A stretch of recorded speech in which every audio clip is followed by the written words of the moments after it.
അല്ലേ ഈ എന്താ അവിടെ ഈ ഷോപ്പൊക്കെ ഒഴിവാക്കിയോ ഈ? ഞാനിപ്പോ പീടി ഒഴിവാക്കിയടോ. എന്താ അറിയോ, ആൾക്കാരൊക്കെ ഇപ്പേ റോട്ടുമലേക്കാ വരുന്നത്. റോട്ടുമല് ചാടിക്കാൻ ആൾക്കാർക്ക് ഇഷ്ടം. അല്ല, പീടിയന്റെ ഉള്ളിലേക്കൊന്നും ഇപ്പൊ ആരും വരുന്നില്ല.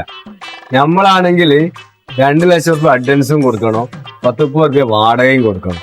അപ്പൊ ഏറ്റവും നല്ല എന്താ, ഒരു 2 ബെഞ്ചും കുറച്ച് ബന്നും കാര്യങ്ങളൊക്കെ ആയിട്ട് റോട്ടുമലേക്ക് വന്നു കഴിഞ്ഞാല് നമുക്ക് ഏറ്റവും ലാഭം അതാ. അല്ലടാ, ഈ ഇത്രയും വെറൈറ്റി ചായ ഒക്കെ ഇവിടെ കൊടുക്കുന്നുണ്ട്. എനിക്കൊരു രസം കേൾക്കണം. ഞാനേ ചായ 10 റുപ്യായിട്ട് എത്ര കാലായിന്ന് അറിയാം 12 ആക്കാൻ വേണ്ടി നോക്കുന്നത്. ഇതുവരെ എനിക്ക് കഴിഞ്ഞില്ല. അതിനു വേണ്ടി റോട്ടുമലേക്ക് ഇങ്ങോട്ടപ്പോ ഞാൻ എന്ത് ചെയ്തെന്നറിയോ, ഈ ചായന്റെ ഒക്കെ പേരങ്ങോട്ട് മാറ്റിക്കാൻ.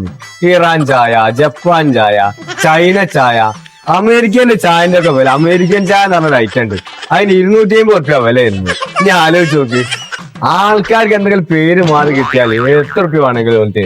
അല്ലേ അന്നപ്പോ ഈ രാജ്യങ്ങളിലെ പൊടിയൊക്കെ അങ്ങ് എഴുതാൻ കിട്ടുന്നത്. അതാണ് മോനെ ഏറ്റവും വലിയ കോമഡി. എല്ലാം ഒരേ ചായപ്പൊടി തന്നെയാടോ. അതൊന്നും ആൾക്കാർക്ക് പ്രശ്നമല്ല, പേര് മാറിയാ മതി. പണ്ട് ഞങ്ങൾ ചായക്ക് വില കൂട്ടാൻ വേണ്ടി സമരം ചെയ്താ ആ ഒന്നും നടന്നില്ല. ആ സമയത്താണ് എന്റെ കടയില് ഒരാള് വന്നു, ബന്നിന് എത്ര വിലാന്ന് വെച്ചു. ഞാൻ പറഞ്ഞു ബന്നിന് 10 റുപ്യ. അപ്പൊ എന്നോട് പറയാ 5 റുപ്യന്റെ മേലോട്ട് ബന്നിന് വില എടുത്താല് എന്നെ കണ്ണാൻ തച്ചൊട്ടിക്കും. അങ്ങനത്തെ ഇപ്പൊ ഈ ബന്നിന് പേരങ്ങോട്ട് മാറ്റി മസ്കാ ബന്ന് എന്നാക്കിയപ്പോ 50 റുപ്യ മുതൽ ഞാനിപ്പം വേറൊരു പേരും കൂടി കൂട്ടിയിട്ടുണ്ട്, മസ്കാ റുമാരി.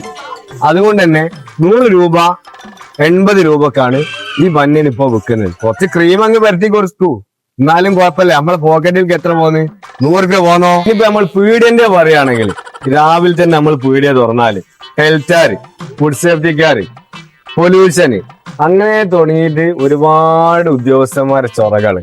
ഇത് റോട്ടുമ്മൽ അങ്ങോട്ട് കൊണ്ടുവച്ച് കഴിഞ്ഞാല് നമ്മൾ റോഡ് ടൈൽസ് ഇടുകയും വേണ്ട, ഒന്നും ചെയ്യണ്ട. വൈകുന്നേരം കൊണ്ട് സാധനവും എല്ലാം കൂടി അങ്ങോട്ട് പെറുക്കിയിട്ട് റോട്ടുമല ഇങ്ങോട്ട് വരിക, രാത്രി ആകുമ്പോൾ എല്ലാം പെറുക്കിയിട്ട് പുരയിലും പോവാ.